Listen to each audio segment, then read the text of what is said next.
Hi, this is Shivam Rana, founder of House Galleria, where designers connect from all over the world. Thank you for joining us today. We are really glad that you hear us because this podcast was made just for you. We bring you tips, tricks, ideas, and values on architecture.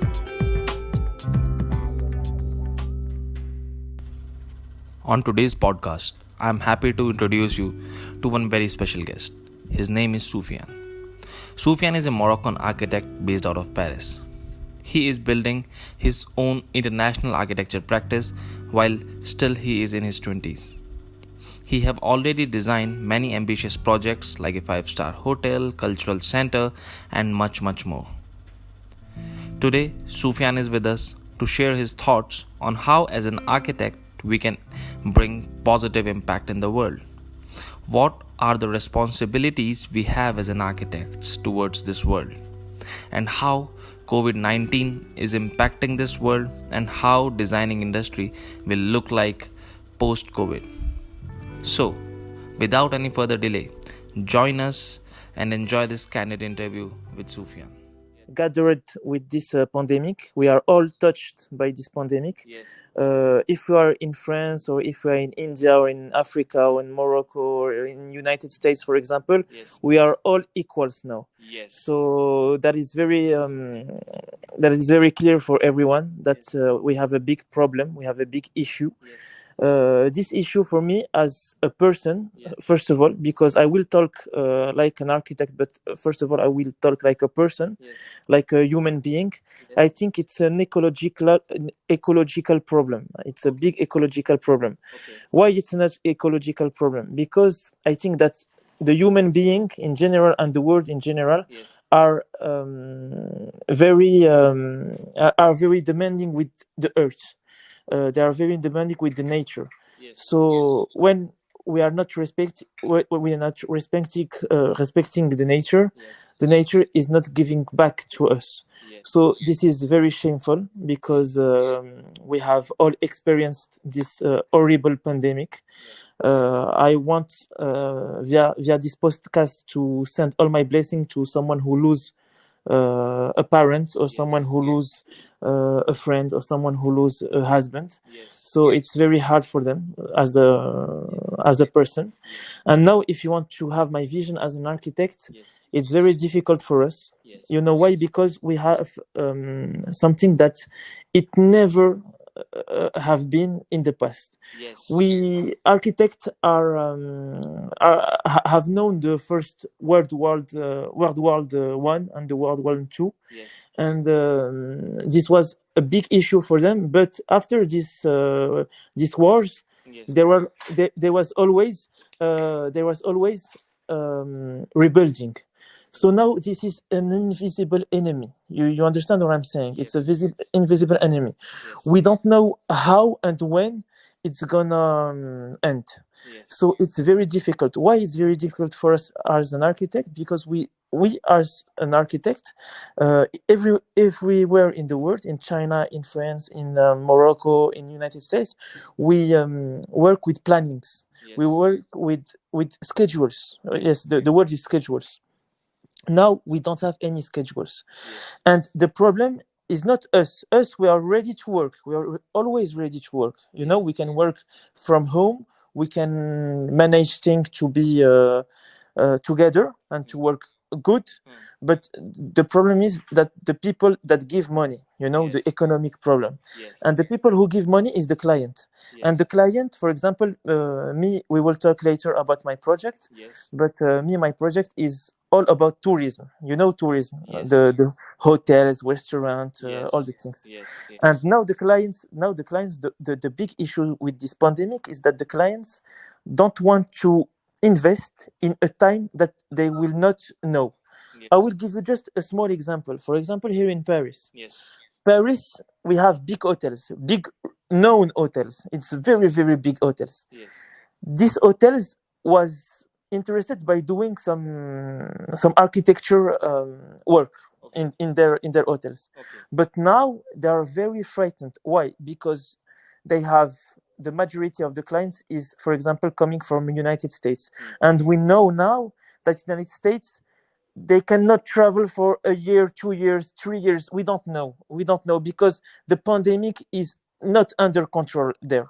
Yes. You understand. Yes. China is the same. Now the people who can spend money, for example, it's not just Italy or Spain or France. It's emergent country like China, like I don't know, United States. It's not an emergent country, but they can spend money, and we don't know how or when they are coming back. You understand what I'm saying? Yes. Yes. And Yes. and even if the borders are open, Yes. we don't know if the people wants to travel like before. So Yes. it's very difficult for us for as an architect. Yes. I think as an architect we have a new deal. I will say deal, and I will underline this term. It's not a good term because we have to deal with this pandemic. We have to rethink all the architecture.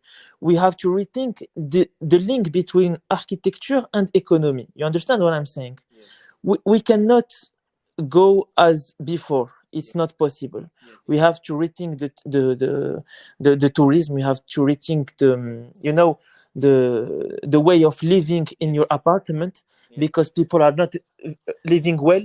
When we are all experienced that. For example, me as Yes. a person, as an architect, when I passed 3 months at home, it was not very good because our homes is not for that.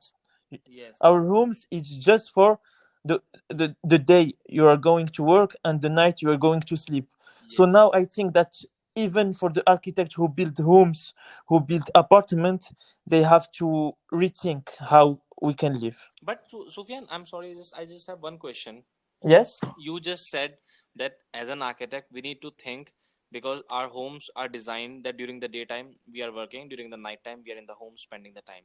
But Yes. don't you think that after 1 year, after 1.5 year, when things will go back to normal, we have to think about the brighter side, when things will be good again?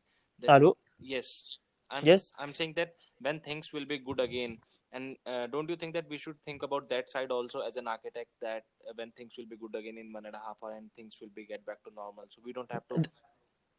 The issue, Shivam, is that we don't know. We have an issue that we Mm. have an unknown in front of us. Yes. So I can tell you that. But look, for example, I will just give you a small example. Yes. For example, in March, when the pandemic started, Yes. I was thinking that it's gonna be 2 months, and after that everything is gonna be normal. I was thinking that, and everyone like me, all the businessmen were thinking like, oh, okay, it's gonna stay 2 months, and after that all the borders were open for everyone, and all can be good for the summer, Mm-hmm. and the summer the economic can be rebuilt. Yes. I don't think that we can have this vision, because we see with this pandemic, and we see with this new world, that there is no schedule. Every country is dealing with this shitty pandemic at his way, and it's very difficult to predict. That's all I'm saying. So me, I hope that everything is going to be normal. But Yes. when everything is going to be normal, I know that the world, like it's built for years, Yes. it's going to take the bad habits that we have Yes. and we had all the time. So I think as young architect, because you told me the question, as young architect, what do you Yes. think? Yes. As young architect, and I underline the young architect, Yes. as young architect, I think that we have to be, not, I don't say we have to be in the opposite way of thinking of before. I think we have to be careful. It's Mm. just what I'm saying. Be careful, because we are not in the same position that before. And how can suppose if because now this is so good that you're explaining that we have to be careful. So can you please talk about maybe two or three things or two or three parameters we should be careful about when we will be designing something? It's a very good question, Shivan. But if you allow me, I will just add something to your question. Is Yes, please. what we be careful, but what we should be careful, because there is the envy to be careful, and there is the obligation. Yes. And I think that today, as young architects, we have to build up our business or our way of thinking, of way of making architecture, Yes. as a young architect who think about ecologic. But when I say ecologic, it's not just like all the hippies of today are saying, I want to build with wood, I want to Yes. build Yes. something in the forest, I want to. I, this kind of people, I don't have anything against them, but Yes. they do that to be cool. You Yes. understand what I'm saying? Yes. Yes. I think today the big problem and the big issue is the work for everyone. Everyone has to work because there is a lot of employment. This is the word, employment. Yes. and Today. and Yes. yes, and I think that our architecture as human being should Yes. be very like partagé. Quand tu dis partagé, it's you know, to give to someone the opportunity to work with you, you know, to Yes. be in the co-worker on your architecture. I will tell you why. Because when you work with someone or with many people, for example, I will tell you an example after. When you work with many people, you have to pay these people and you have to work with them, and you give them work. So I think that first of all, our architecture of tomorrow is to build with all the people that is around you in your small town, around you Yes. in your small village, Yes. around you in your neighborhood, around you in, to make the people aware. You Yes. understand what I'm saying? To Yes. make the people aware. So. Second, So. second of all, I will just add something. Yes. Yes. Excuse me, Shivan. I will just add Yes. Yes, something. please. As an architect, we have to think about the economic way of doing a project. I think that today, as a young architect, it's my position and it's belong to me. I don't say I am right, but it's what I think. The star architects of yesterday should not be allowed today. I will tell you why. For example, Zaha Hadid, Frank Gehry, all these architects of yesterday who was doing some gesture with architecture and doing some big architecture with big money and big don't respect the context and fuck the context, like said Rem Koolhaas. I don't think Yes. it's the way of tomorrow. Today, an architect have to have all the things of the But, context in her hand, in their hand. but You understand what yeah, I'm saying? look, Sufyan, if you allow me, can I ask you one question on this? Yes, of course, of course. I completely agree with you that the star architects who don't respect the context, who don't respect, like they are doing whatever they are doing, they should not be allowed to do the work. But Okay, Sufyan, what I feel that at the same time, these people have built the brand which took them maybe 15 years or 20 years. But look, okay. that does not give them any right to do whatever they want. But still, building a brand takes time. And when suppose if I'm a developer and if I'm going to sell my apartment in, let's say, London, then a name which brings a lot of credibility like Zaha Hadid or Norman Foster Yes, will yes. not bring, so it will be easier for me to sell. So like, can you suggest me somehow that if I'm going for an architect who's not as famous as this, like, do you think that if we as an architects are more focused on building the brands along with building the practice, will it help to compete with these big names or not? It's a very interesting question. What are you asking? Because you are completely right. The link between big names and big economy. You are completely right, 100%. And it's very interesting as an asker, as an interviewer, to ask this question. So I want to congratulate you on this question because Thank you so much. no one, no, no, it's true, because no one in the magazines or in architecture topic talk about that. Yes. Why we take this star architect? Yes. Because they sell. It's Yes. all about that, because they sell, and you are completely right. Yes. What I'm saying, Shivam, today is, Yes. of course, they will. It's a brand. Like, I know that Frank Gehry, it's a brand for Louis Vuitton. I know that Zaha Hadid, it's a big brand in London for this, for the selling house that they do, or for in Miami. I read last time that Zaha Hadid in Miami sold an apartment of $100 million. So Yes. it's completely insane. Yes. I think that as young people, Yes. that was in the 80s. The 80s was a period Yes. or everyone wants to be a star. You can Yes. you can be a star in Hollywood, you can be Yes. a star. I think the 80s, it's very interesting. Me, I love the 80s because the 80s, you have freedom with the 80s, and that you cannot have it today. Yes. But today, the question that you were asking was, how can you do it with another vision? Yes. So I understand this question. Yes. This question is very interesting because we can do it as young architects with participation of all the people that are around us. I will Yes. give you an example by a project to be very clear. Yes. For example, if I'm designing, for example, I will tell a building for 500 apartments, for example, in the neighbor of Paris, for Okay. example. Okay.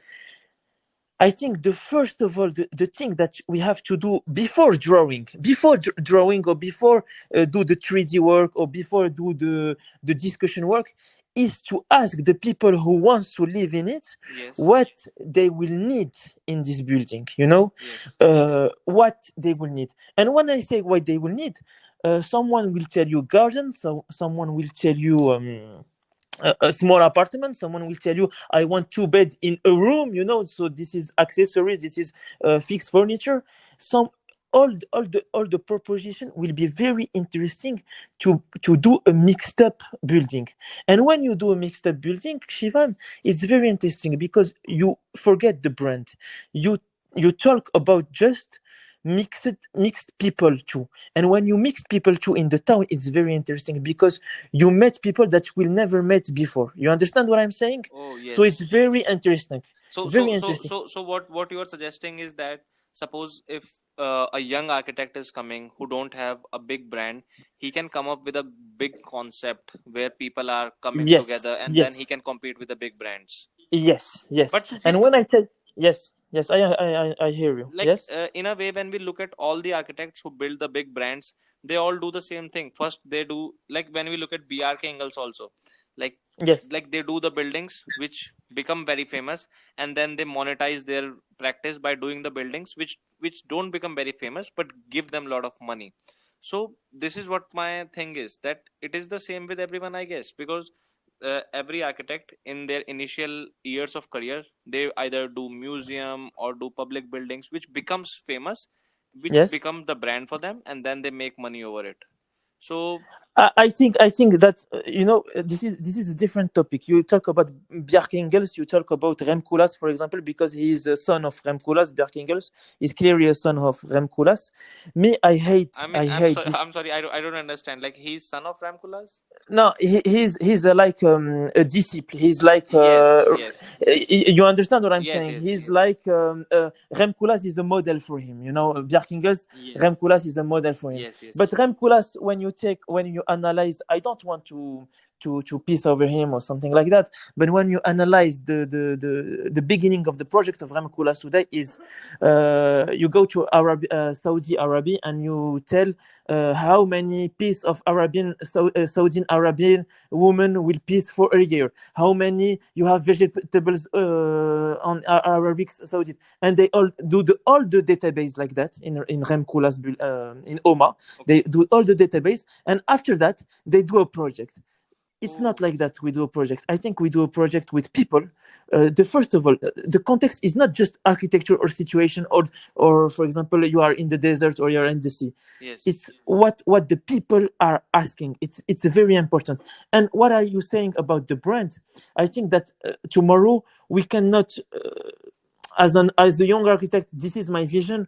I don't want to have my brand, like my name. I just want to have an association, to work with people, to work with other architects. Yes. And when you work with, there is many examples. For example, I don't know if you know Studio Mumbai. Studio Mumbai, it's very famous because they have a very well regarding way of doing architecture, because when they do architecture, they not putting their name, they putting the name of the people who work with them, they putting the associative people who work with them. Okay. And it is very interesting. So I think for the future, as young architects, we have to complete each other. For example, if you, Shivam, are very good on conception and me very good in building you will do the conception, I will do the building. It's very interesting to mix up, like I said, because me, I am in a vision where I want to mix up everything. I want to mix up the people, but I want to mix up also the knowledge. And when you mix up the knowledge, it's very interesting. Because the problem with the star architect, me, I love the star architect. And I don't want to be very angry with them, because this is what gave me the want to do architecture. This is what gave me the envy to do architecture. But when you see the star architect, it's, for example, one, this is my name; two, this is my concept; three, this is my building. And my building is the building by Bjark Ingels, by Zaha Hadid. And you pay the ticket museum, and you go and you say, but this is, this is, what, this is beginning with Frank Lloyd Wright, sorry, in New York, when he do the Guggenheim. It's very interesting, because the Guggenheim, you don't see the painting, you see the building when you go to the Guggenheim. You understand what I'm saying? Me, when I go to the Guggenheim, when I went to the Guggenheim, it was 5 years ago. I don't see any paintings. I see all the buildings of the architects. I think we should be invisible architects. This is what I'm thinking. You understand what I'm saying? Well, We should. it's a beautiful concept. Please explain more about it. Yes, when I say invisible architect, is like we should do everything to let the nature take the place of architecture and of the architect. You understand what I'm saying? Yes. For example, I will give you an example. When you do an hotel, for example, in, for example, I don't know, south of France, or in the Mediterranean. Yes. I think it's not about marble. It's not about luxury brand. It's not. No, it's about to be in a landscape, and to acknowledge this landscape, and to do everything that when the client is coming to your hotel, that he don't notice the hotel, he notice all the landscape. This is the power of the architecture, because it's way too easy to be the star architect. You do something very big, you do a town, fuck the context. No, it will be very interesting for us as young architects to be invisible architect, and to be the person. Before to be architect, you are person, we are human being. Before to be architect, we have to give the keys to the people to say, this is architecture, but you don't see the architecture. You understand what Thank you so much for listening this podcast. We hope you enjoyed the episode and learned some new things about design. If you have some suggestions or questions, please feel free to write us at communications@housegalleria.com. Please subscribe to our YouTube channel to get notified for the further episodes of podcast and interviews on House Galleria. You can also follow us on Instagram for more inspiration on design. Our username is House Galleria. Thank you so much, everyone.